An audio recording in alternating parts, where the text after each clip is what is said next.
So this is pretty raggedy up here. Uh-huh. Normally I mow it and kind of groom it, but we let all the weeds come up because she's harvesting a bunch of this stuff. Okay.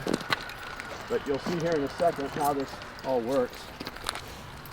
So this is a swale that William Bond and Billy came in from Permapastures, and they put this in. And basically what this is this slope here slopes downhill, and we dug a big trench which is 3 feet deep and 6 feet across.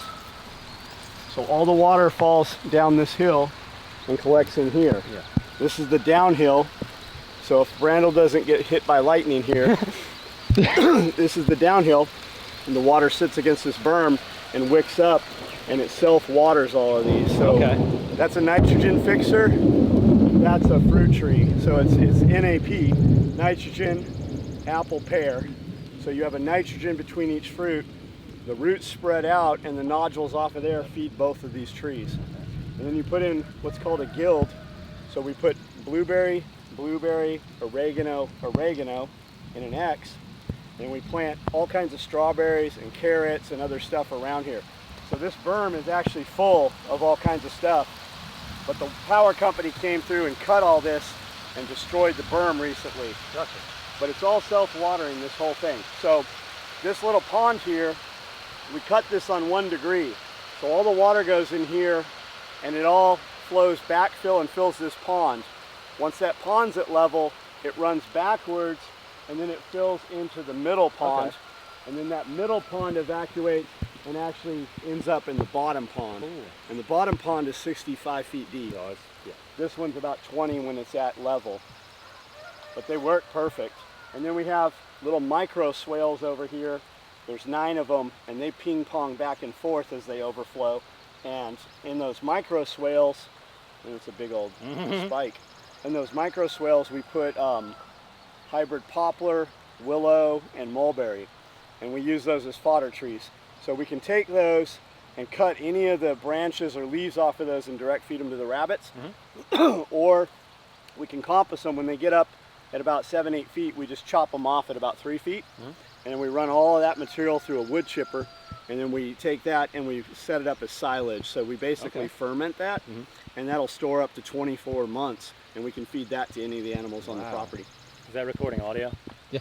I need that information about all the putting the stuff in the yeah.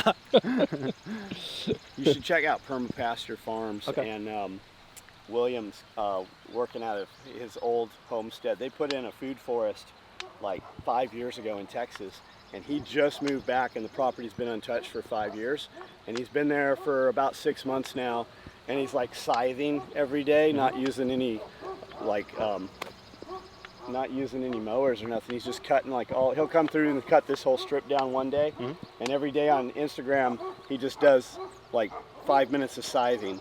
And then that because you'll chop and drop all this, right? So we'll take all of this, and by cutting this down, it rots and becomes more bioavailable, and it also lets sunlight to the plants that we want there. So there's actually like 60 blueberries all through here. Wow. You hear that horn? That's what the dogs are going nuts about. If they don't stop honking, I'm about to go nuts about it. So this is kind of like the little floodgate, the overflow. So when this gets at level, this water runs straight into this pond here. And this pond's kind of turned over. The ducks burrowed their way out, so now I've got 20 ducks that run over here. Whereas if I sequester them, within about 90 days this pond will clean back up. But because they're in there just destroying it, it's just kind of just sitting useless right now. But we can pump anywhere. I've also got a downspout, so when we built this, it's about 10 feet deep. You can't even see it, but there's a drain, and then every 3 feet that section of drain comes off. So we have a spigot we can open and dump water from here anywhere lower on the property through hoses with no electricity. That's awesome. Yeah. And then the bottom one is 3 million gallons. We took all the downspouts off the building and encased them and trenched individually all the way to the back pond. So all the water catchment off the big building terminates in the pond down there. We have 2 65-foot basins. So to move water from there, we have to use a pump, but with a 5-gallon Honda trash pump, I can move water all the way from down there all the way up here, Okay. no problem. Yeah. It moves a ton of water super fast. We just use a 2-inch flat hose, this blue 50-foot hoses, brass couplings, and we can just connect them and run the water all the way up. That's crazy. Yeah, you got to prime that pump. I have one you don't have to prime, but you just prime it, and once it starts moving, man, within 20 seconds, water will be up here. Yeah. And then that rabbit house, that's the rabbit shed. That PVC pipe comes into this tank. We have it half buried. That's a 1,500-gallon tank. And then there's a pipe coming out the top, so once it's full, the overflow actually flows into here. That's awesome. So it's always circulating that water. I have a little one that's hooked up to my gutter system, but I need to do an overflow for mine for sure. You can run a bunch of them. You can run IBC totes. You can run 10, 20 of them in series. Yeah.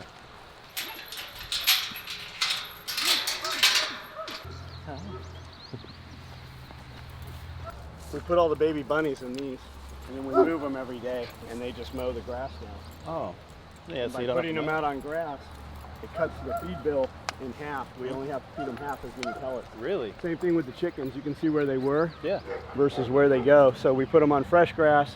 They eat all that, shit all over it, scratch it in, and then it just starts growing. That's why all this stuff, like you can see where I had them a couple months ago. Yep.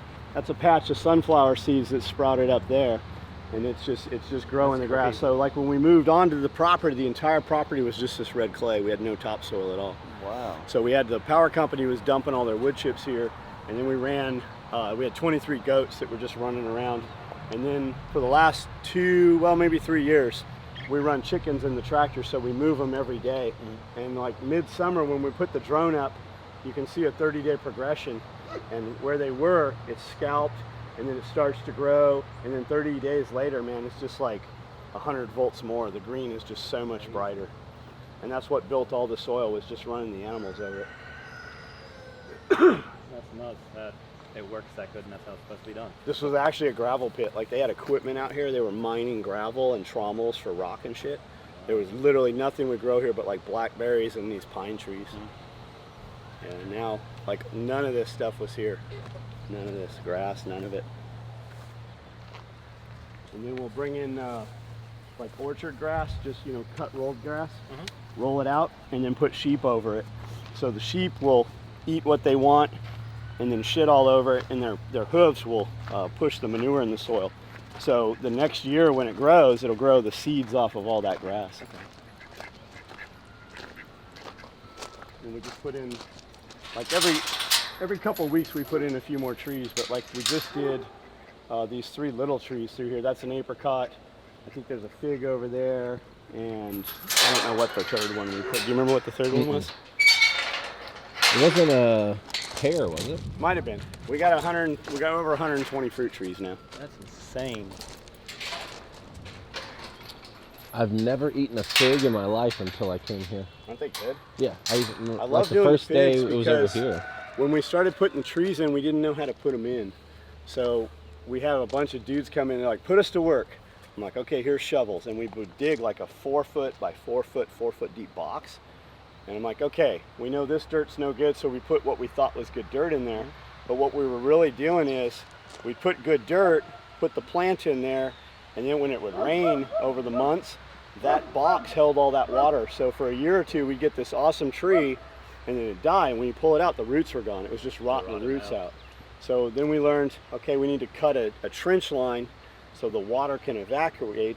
And now we plant everything on the downhill. So instead of digging into the ground, we dig a very shallow, wide hole and then unroot the pots. And I didn't know to like unroot the pots. So when you take the tree and soak it in like a kiddie pool and then use a pressure nozzle and blow all the dirt out, you can untangle these roots. So the roots literally grow around in a circle. And when you undo them, they get like 10 times bigger. So you want your roots shallow and wide. And then we put our dirt on top, and then we put like rabbit manure, and then our cardboard, and then wood mulch. So the tree roots aren't suffocating down when in the hole we dug. Instead, they're taking wide root base and then growing down. So the trees, we know now to plant them more appropriately.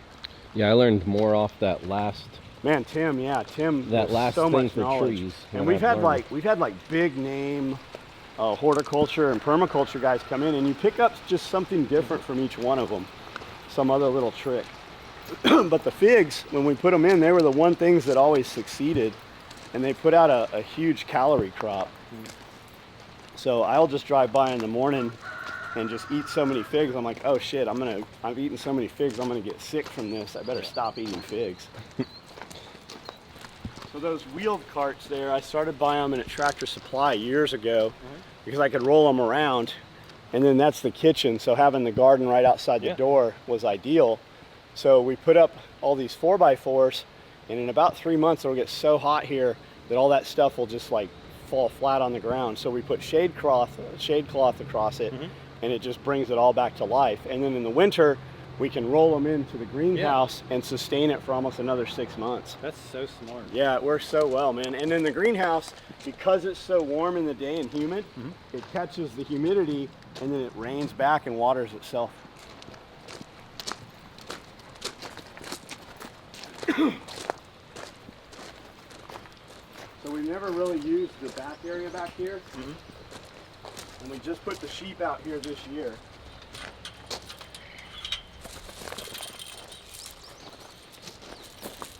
I'm just holding her so she won't run. She's super friendly. Famous last words. Hi. Hi. And here's two swales. You can see kind of from the other side how these work. So this is an outdoor shower, and then we have a heater on there, and all that water terminates right here. And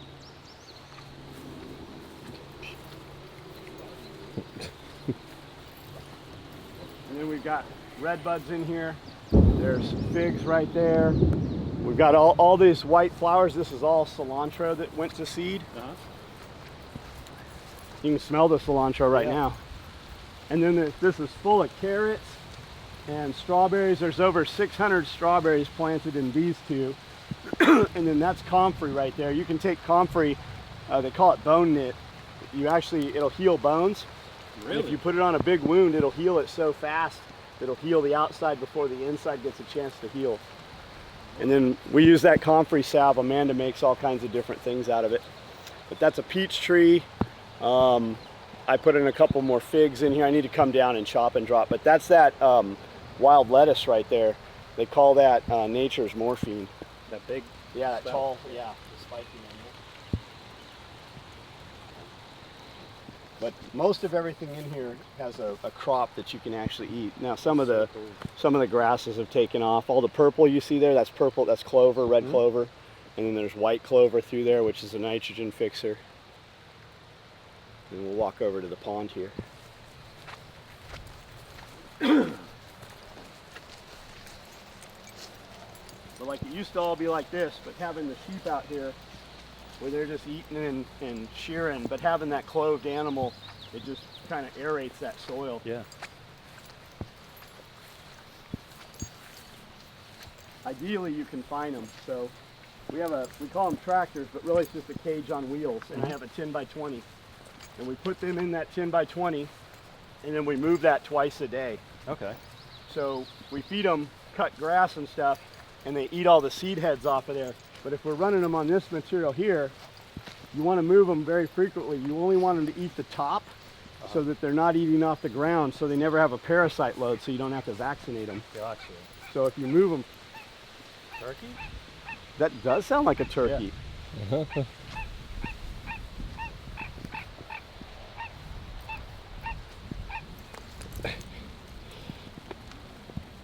I don't see whatever it is. There's probably some animal in a den in there. It does sound like a turkey though.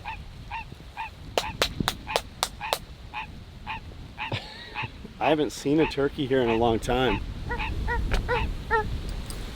Anybody got a turkey call?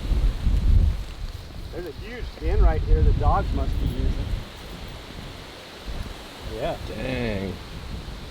They built that up good. So this is the burn pile. When we have a bunch of people, we'll usually light this off. There's a bridge 2 miles that way. You can see the flames over the woods from it. It'll burn for like 10 days. Dude, that's awesome.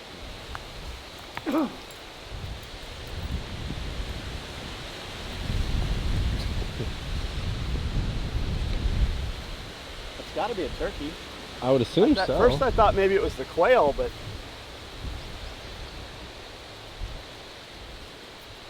so this is the berm, so you can shoot all the way from down at the end, but the trees in here grew up in the way.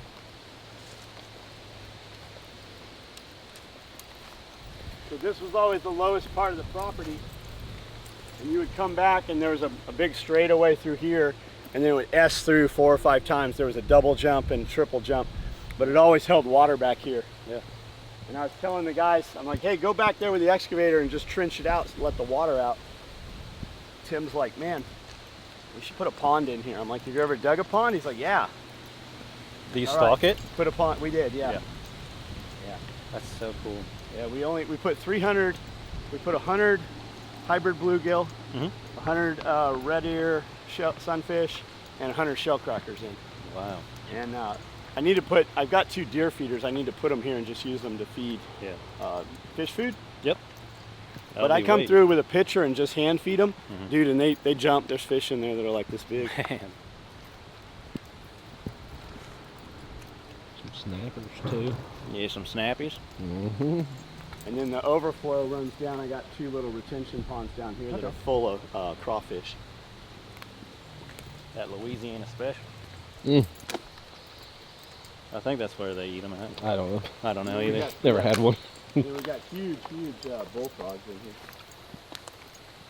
But even before we stocked it, fish were showing up because we're super close to a lake and the river here. Yeah. So your shorebirds, they swallow fish whole and they eat fish eggs and stuff, and then they shit them out in here. That's crazy. I always wondered how fish got different places, and I guess that's how, huh? Same with turtles, man. In Tennessee, if you dig a hole and it rains, you'll have turtles in it.